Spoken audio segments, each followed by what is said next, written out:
for downwing. Repeat attack. Repeat attack na kwenye pe.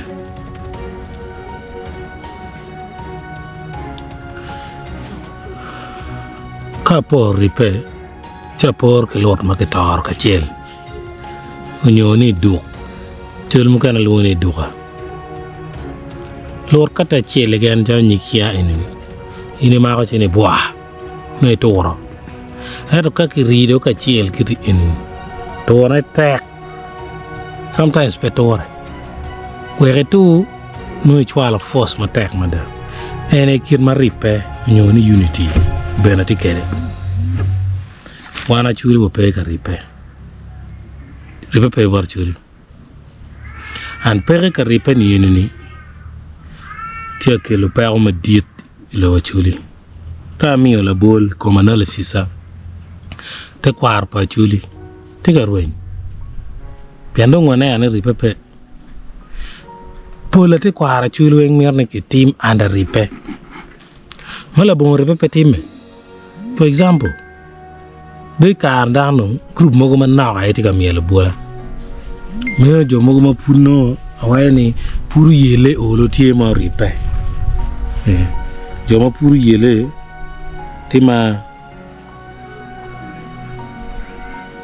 gen go ripe enenu ento duong pa wan actually inone ripe ini jago brani mo recruiting dano messing up now the only option mano yiti is to fire lo any ken wa kanwa idokti jagamente dokti NGOs walufu makwena wang Chuli pitie ka ripe. Chao kana no gamugo. Kai chwalo kanyo kana no ki poyo. Kai dugilo chuli pe ki poyo. Now creating Jimmy WhatsApp. Hi chwalo link mi video ni mo WhatsApp chuli logo ma rach. Ki jo ma pitie chuli no dogenta phone go wani. Challa bole ni no chao la aratu.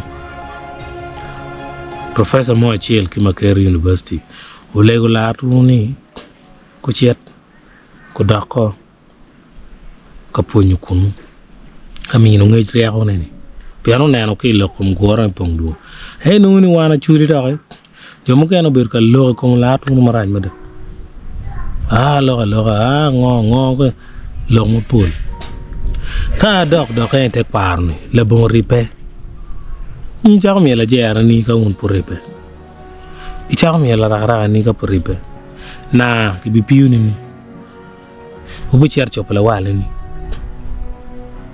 o min sign mi na che ma mi churi ko nen lack of unity you te kwar ya ta that's the first sign of disunity o lo mo na churi be ka ma peripe ni mo lo muna a churi me karne e peripe a chuli ma chon karo no ripe piene kanu chuli per ripe no te kwaro miel gen pia de rio jo kwaro ma yang no gen po discovery le bon ripe per on discovery apiri imiela apiri kene no merati kwe mera no paka a chulu miro ne wa ripe pien la bon ripe wando mo beba pula kar ke neno moto madano yero moto nyuru pego matikanyu achuli yer moto ningo ni repa yetego be mada ter ni kara pego makin neno loye chuli ene repe peke we ko ker dog moto dano do chero ngiyo ki moto wi dano wil dano dog e tele ma jon odi pe ba undur wani Endong is not proud of being a chuli. Peda chuli ma yang chon. Loku anu ya waye. Era niang la cheni dol ka anu lo da. Cha neno do ni program mi goro ponglu. A chuli wa yile mi neno yuni wa ripeo. Wa yile mi jalo garo ni mana don ka ma riye weko. Kachi ginu do ngwa du dingo pe gwela wuro wo chikachi dano po ripe la me mo an tie ki lone general dona nyadwe wajani in the next 10 years lu nyona chule no pere ngoma genti yeni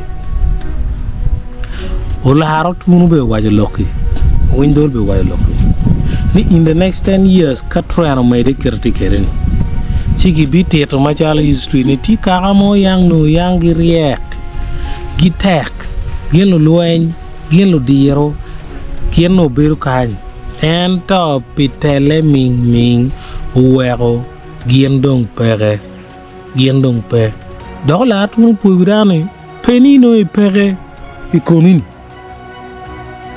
dolo ben wani peni no peni la tiena maktunu mogono dong kila tini mogono dong ento no dong achiel ki dong gini no dong gente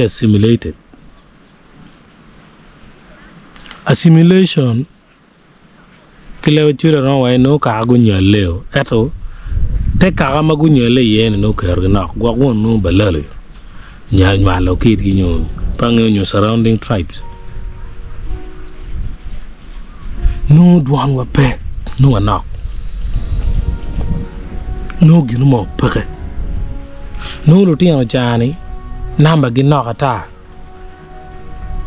te kwar gi be no pe clear pegi be mi war kom gi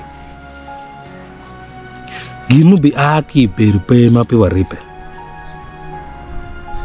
ago we wan ma chan mak tunu kachi ngato e riela ana ma ko gera ma ngwe jaao dano tame alu ano permit ko causing pero manu disunity escalating we ka ana yeda ti pero ma in permit ana nungi mo na gera cha we ki ara ko mot we ko wan ko nungi o mede ki ber malu rem ga gi mo purri wa nazo ante ke lo ko mere WhatsApp group mani ang ni lo ni lo ga dega ma bi kelo disunity mai lo ko ma an gera ana ngwajo piane we poi komwe pa we old school man o nungani covered of the country nen chalo Kenny Rogers go why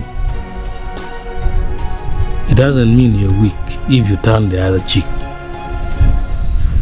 Promise beside not to do the things I've done.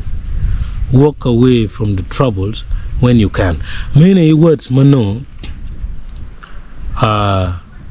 baba pa umo madong bana dong ko na dong duty ta prison kichwale prison hospital in his final deathbed kinyana do beta chibir ka tete bure ni petem gen ma tim peni tayani la cho kai lwen petayani yin pila cho ka pelwen. Promise me, son, not to do the things I have done. Walk away from trouble when you can. Can you promise me actually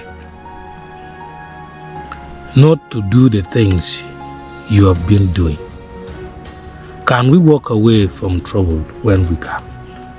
We're focusing on lobby. Tele kinwa weko. Tele bena kijomo kana ki weko. Gama mewa merwa ripe Pierre mi presenting duan wa ye. Kichung Pierre mata. Gina pe mewa weke. Gina lwa mo ko tam gi ye. Kubet pe. Mene tama matin. Do ni chawa achiel weng. Ma UTC plus third time.